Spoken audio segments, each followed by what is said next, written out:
A woman scornfully throws a homeless man out of her store, never imagining that 1 hour later she would be kissing his hands with tears in her eyes.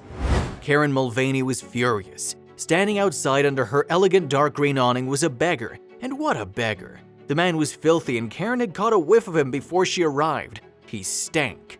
He was wearing a long, dirty overcoat that had seen better days. His shirt and trousers were so ragged that his flesh showed through in places, and his beard and his hair were tangled mats. Worst of all, this disgusting human specimen with his trembling hands and nodding head had taken up residence in front of Karen's exclusive and very expensive jewelry store. Disgusting, Karen muttered angrily to herself. She ran an elegant hand over her perfectly coiffed hair and sniffed. She'd get rid of the repulsive creature. Karen stepped out of the door and the man immediately accosted her. "Please, miss," he said pleadingly, "do you have any spare change? Just enough for a cup of coffee." "No," Karen snapped. "Get out of here. Go beg somewhere else and leave my customers alone." "I'm so hungry," the man said softly. "I wouldn't beg if I didn't have to." "You could get a job," Karen snapped. "That's considered an acceptable alternative to begging." The man lifted his hand and Karen could see it spasm. "I'm not much use anymore," he said bitterly. "Please." "This is the last time I'm telling you. Get away," Karen shouted. Just then, one of her best customers walked up and stared at her in surprise. The man, an influential politician whose wife had a passion for emeralds, looked surprised. "Mrs. Mulvaney," he said, "are you quite all right?" Karen forced a smile and placed a soothing hand on a customer's arms. "Of course, Senator," she smiled. "Come in, I have the most delicious parure to show you. Isn't your anniversary coming up?" Karen ushered the man past the beggar and threw him a threatening look, but the derelict had hunched his shoulders and looked away and didn't see it.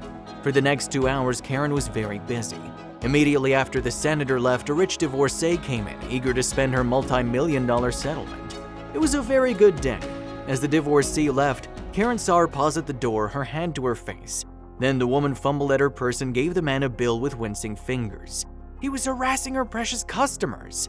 Karen called her security guard, who usually stood discreetly towards the back of the store. "Warren," she cried, "get rid of that beggar, I want him gone." "Yes, ma'am," Warren said. He walked outside and approached the homeless man. "Move along," he ordered. "This is a respectable establishment. We don't want your kind around here." Karen couldn't hear what the man said, but she could see his lips moving as if he were protesting. Warren gave him a shove and the man staggered back. In comparison to the burly Warren, the man looked very thin and frail. Karen noticed for the first time that there were dog tags hanging around his neck, dangling over his bony chest. He was a veteran.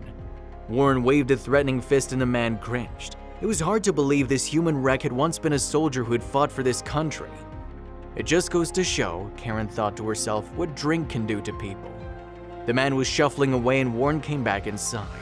"Thank God," Karen exclaimed. "Melanie will be arriving soon and I wouldn't want her to see that man there." It wasn't long before Karen's teenage daughter Melanie walked in carrying her school bag. "Hi, Mom," she cried. "I'm starving. The food at school was terrible today. Can I have some money, please? I'll go across the street and have a burger." "Of course, honey," Karen said, kissing her daughter affectionately. She gave Melanie some money and the teen bounced out, tucking the AirPods into her ears. Karen watched her go, smiling. Melanie was the most important thing in her life. Her husband had died young and she'd never remarried. She lived for Melanie. Karen was helping her clerk put away a tray of diamond bracelets when she heard a terrible screech of brakes and a desperate scream. "Melanie!" she cried. She ran to the front of the store and saw her daughter lying on the street in the arms of the beggar. The car had stopped where Melanie would have been standing just seconds before. Karen ran out and gathered her daughter in her arms. "Baby, are you all right?" she asked. Melanie was dazed and sobbing with fright and there was a scratch on her cheek, but she was alive. Then Karen noticed the beggar had gotten to his feet shakily. He turned and started shambling away, limping. "Stop!" Karen cried. "Please stop!" The man turned around and Karen ran to him. She took his hands and kissed them gratefully. "You saved my daughter," she said. "I owe you everything." "Lady," the man said, "you don't owe me anything." Karen was crying. "Yes, I do, and I'm a woman who always pays my debts." 2 months later, no one would have recognized the beggar.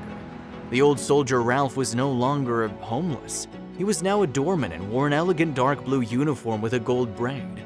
Karen had found him an apartment and gave him a job. Best of all, she took him into her heart and her family. And to Ralph, that was the best thing of all.